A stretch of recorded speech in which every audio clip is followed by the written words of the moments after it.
You know, sometimes the strongest partnership can crumble in minutes. Not with wars, not with sanctions. It breaks with one meeting, one refusal, one man who looks power in the eye and says, no.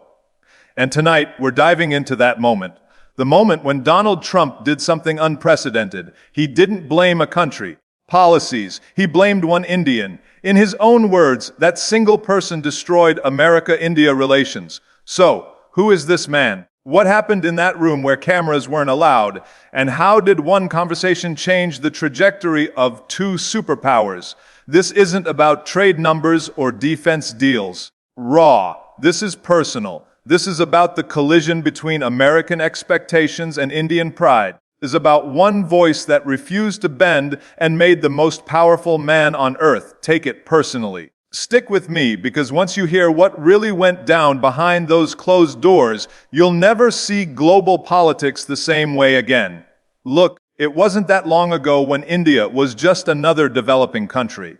That's the polite way the West used to say not important. They saw poverty, they saw chaos, saw a nation grateful for whatever attention it got from the big players. What they completely missed was the hunger, the determination to rise.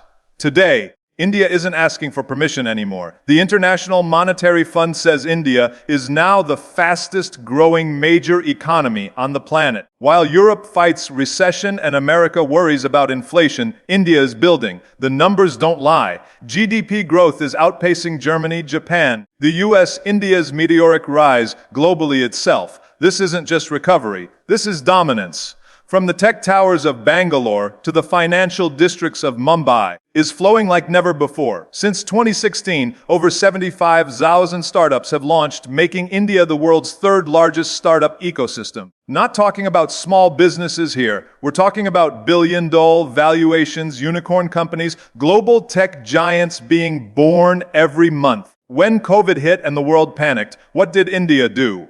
It became the pharmacy for the entire planet. Over 80 countries got their vaccines from India. The country that was supposed to need help became the lifeline for everyone else. While the West struggled with supply chains, India was exporting medicines, vaccines, medical equipment across the globe, and suddenly the power dynamic shifted. India wasn't the grateful recipient anymore. India had options, real options. Wasn't the same country that would nod and smile at whatever America offered. Is where our story really begins, because Trump being Trump walked into this new reality expecting the old rules to still apply. He expected India to be thankful, expected compliance. He was about to meet the man who would change everything, Dr. S.J. Shankar, India's External Affairs Minister. If you don't know this name, you should, because this is the man who made Trump so furious that he personally blamed him for destroying the relationship between two nuclear powers. Jai Shankar isn't your typical diplomat. He doesn't do small talk. He doesn't flatter egos. He walks into rooms representing 1.4 billion people, and he acts like it, sharp, strategic, and completely unimpressed by American pressure tactics. During Trump's presidency, everything was why the U.S. is concerned now, supposed to be on the table. Trade deals, defense partnerships, strategic alliances. Modi and Trump had their public friendship. Remember Howdy Modi? 70,000 Indians cheering Trump in Houston. Trump loved every second of it. But behind those camera-ready moments was a different story, because while Modi was playing the diplomatic game, Jai Shankar was holding the line, and that line was simple. India will not be dictated to. The breaking point came during high-level talks that most people never heard about. Meetings, closed doors, no media. This is where the real business gets done. Trump's team came in expecting quick wins. They had their demands ready. They wanted India to stop buying weapons from Russia. They wanted India to reduce trade with Iran. They wanted India to pick America's side in every global dispute. Basically, they wanted India to become America's junior partner in Asia and be grateful for the privilege. The meeting was tense from the start. American officials laying out what they expected from India, making it clear that this wasn't really a negotiation. This was America telling India how things were going to be. Jai Shankar spoke cool, calm, completely unbothered by the pressure in that room. His message was crystal clear. India makes its own decisions on defense, on trade, on foreign policy. America could either respect that or walk away. The silence that followed was deafening because this wasn't how these meetings usually went. Countries like India were supposed to negotiate, maybe ask for something in return for compliance. They weren't supposed to just say no. But that's exactly what Jaishankar did. No long mindset shift, the power of one-voice explanations, no apologies, just a firm refusal to let America decide India's policies. You have to understand what a shock this was for Trump's team. They were used to dealing with allies who needed American approval, who feared American displeasure. But India had Russia for weapons, the Middle East for oil, Europe for trade, China for manufacturing. India didn't need to depend on America for anything, and that terrified them. When they pushed harder on the Russia weapons deal, Jaishankar didn't blink. India would buy what it needed from whoever offered the best terms. When they demanded India condemn Russia over Ukraine, Jaishankar said India would stay neutral. When they wanted India to cut ties with Iran, Jaishankar said India's energy security came first. Every American demand met with quiet, unshakable resistance. Drove Trump absolutely insane because Trump's entire foreign policy was built on personal relationships. He needed world leaders to like him, to seek his approval, to make him feel important. But Jaishankar, he treated Trump like any other world leader, equal, not superior. For Trump, being treated as equal felt like disrespect. The final straw came during defense talks. America wanted India to cancel its purchase of Russian S-400 missile systems, some of the most advanced air defense systems in the world. India needed them. Trump's team made it an ultimatum: buy American or face consequences. Kind of pressure usually worked. Most silent battles between allies countries would cave rather than risk American anger. Jaishankar's response was ice cold. India will make decisions based on India's interests. That's what sovereign nations do. Sovereign nations' words hit like a bomb in that room, because what Jaishankar was really saying was, we're not your colony, we're not your puppet. We're an independent country that makes independent choices, and Trump took it very, very personally. After that meeting, everything changed. The public smiles continued for a while. Modi and Trump still appeared together at events. But behind the scenes, the relationship was freezing over. Negotiations that should have been straightforward suddenly became impossible. Defense cooperation hit roadblock after roadblock. Trump started complaining publicly about India's trade practices. He ended India's preferential trade status. He began talking about India like it was an adversary instead of an ally. Then came the moment that revealed everything. In a private conversation that later became public, Trump said the words that showed exactly how personal this had become. It's not India, that's the problem.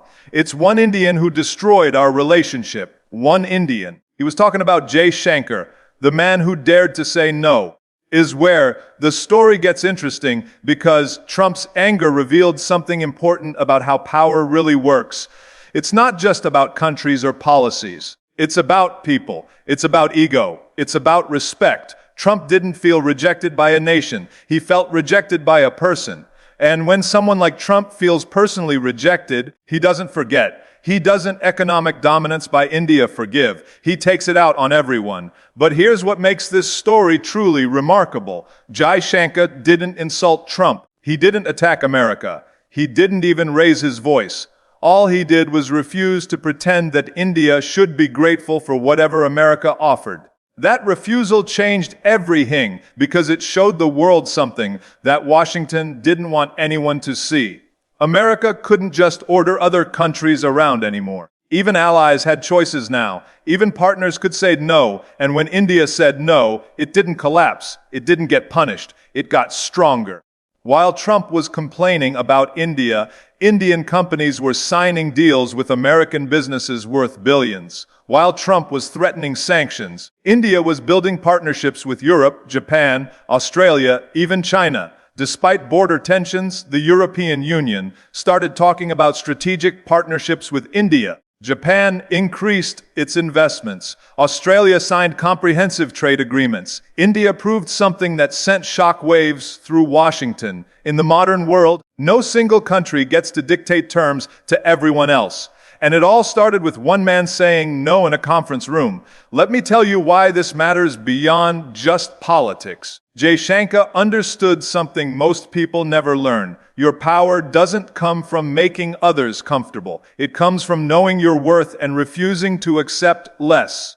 Think about your own life. How many times have you been in situations where someone expected you to be grateful for scraps? Where they assumed you'd say yes because you needed them more than they needed you. Jaishankar shows us what happens when you walk into any room knowing your India's strategic global moves value. When you refuse to play games where you're supposed to feel lucky just to be there. Some people get angry. Some people try to punish you. Others start treating you with the respect you always deserved. Fast forward to today. Trump is back in power as of January 2025. The relationship between America and India is still complicated, but something fundamental has changed. America no longer assumes India will automatically agree. American businesses know they have to compete for Indian partnerships. American politicians know they have to treat India as an equal. And Jaishankar, he's still there, still calm, still refusing to accept anything less than respect. The man Trump blamed for destroying the relationship became the architect of India's new global position. Position where India doesn't choose sides in other people's fights.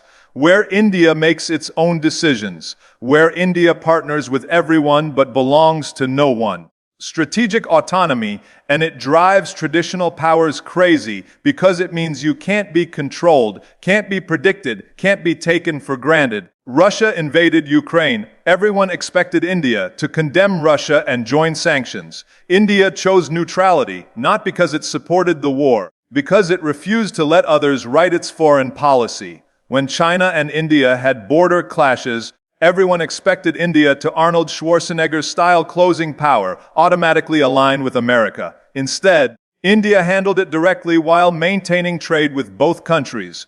But this story goes beyond Trump and Jaishankar. This is about how power shifts in the modern world. For 70 years, global relationships worked one way. America set the rules. Everyone else followed. If you followed well, you got rewards. If you didn't follow, you got punished. That system worked when America controlled half the world's economy and had the only serious military force. But that world doesn't exist anymore. Today, there are multiple power centers. China has massive economic influence. India has enormous population and growing wealth. Europe has huge markets. Russia has nuclear capabilities. In this new reality, countries don't have to choose between America and everyone else. They can pick America for some things, China for others, Europe for still others. Can be strategic, they can be selective, they can be independent. And that's exactly what India decided to do. Final message to the world. America said choose us or China. India said we'll choose what's best for India. When America said buy our weapons or face consequences, India said we'll buy the best weapons regardless of source. When America said support our position on Russia, India said we'll support peace, not sides. Anti-American policy. This was pro-Indian strategy, but to Trump, felt like betrayal because he was used to countries needing American approval to survive and prosper. The US-India situation wasn't unique. During Trump's presidency, had similar conflicts with Germany's Angela Merkel, France's Emmanuel Macron, Canada's Justin Trudeau. The pattern was always identical. Trump would meet foreign leaders expecting deference. When he got partnership instead of submission, frustration would build. When he got independence instead of compliance, anger would explode, and usually he'd blame one specific person, not the entire country, not the system. One individual who had the audacity to treat him as an equal rather than a superior. Here's why this story matters beyond international politics and diplomatic drama, about how power works in your personal life. Every single day, you walk into situations where people expect you to accept less than you deserve. Your boss who wants longer hours for the same salary. Your client who demands more work for the same payment. Your relationships where you're expected to compromise your values to keep others comfortable. In those moments, you face the same choice Jaishankar faced. Unequal terms to maintain peace or demand equal treatment and risk losing the relationship entirely. Most people choose the first option. They accept less because they fear losing what they have. They stay quiet because they fear conflict. They compromise their principles because they fear consequences. Was what Jai Shankar understood that most people miss completely. Sometimes relationships aren't worth keeping if they require you to accept less than you deserve. Sometimes peace isn't worth maintaining if it requires silence about unfairness. Sometimes safety isn't worth preserving if it demands compromising your core values. When Jai Shankar said no to Trump, he wasn't trying to be difficult or stubborn. He was demanding to be respected as an equal. And respect can never be given as charity, must be earned through strength. Sometimes earning respect requires risking rejection completely. The people who shape history, who change industries, who build movements, create lasting legacies, they're not the ones who always say yes to everything. They're the ones who know exactly when to say no. Understand that some relationships are only valuable on equal terms. They would rather walk away from bad deals than accept bad deals. Measure success not by what they avoid losing, but by what they refuse to tolerate. So the next time someone questions your worth, your position, your right to equal treatment, remember this exact moment. One diplomat, one conversation, one stand that changed global dynamics forever. Because that's how real change happens. That's how nations rise from followers to leaders. And that's how individual voices can echo across the entire world. You don't have to fight loudly to be powerful. Just have to know exactly who you are and what you won't compromise. And when pressure comes, when demands are made, when people expect you to shrink to make them comfortable, when your character gets tested, Jai Shankar passed that test. He showed the world that New India doesn't ask for respect, it commands respect. He demonstrated that dignity isn't negotiable even when dealing with the world's most powerful leaders. Matters because it proves that principled resistance can reshape entire relationships. That standing firm on your values can change how others see you permanently. Sometimes the most powerful thing you can do is simply refuse to accept less than you deserve. Today, U.S.-India relations continue, but they're fundamentally different. They're not hostile, but they're not what they could have been. Both nations still cooperate on many issues while maintaining disagreements on others. India kept buying Russian energy after Ukraine conflict began. America wasn't pleased but couldn't stop it. India continued developing economic ties with China despite American pressure to contain China. Again, America disapproved but had to accept reality. The relationship survives because both countries need each other strategically. But it's now a relationship between equals, not between leader and follower.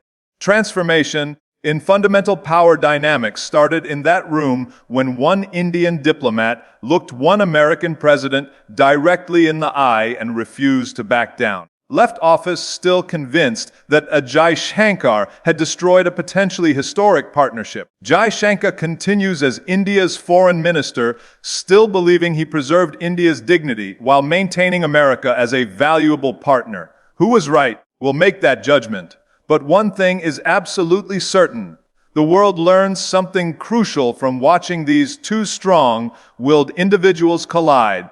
Sometimes standing your ground means losing some ground, but sometimes losing ground is infinitely better than losing your soul. Sometimes the relationships worth having are the ones that survive your complete refusal to be less than you truly are. In the end, when Trump said it wasn't India that failed America, but one Indian individual, he revealed something bigger than he intended.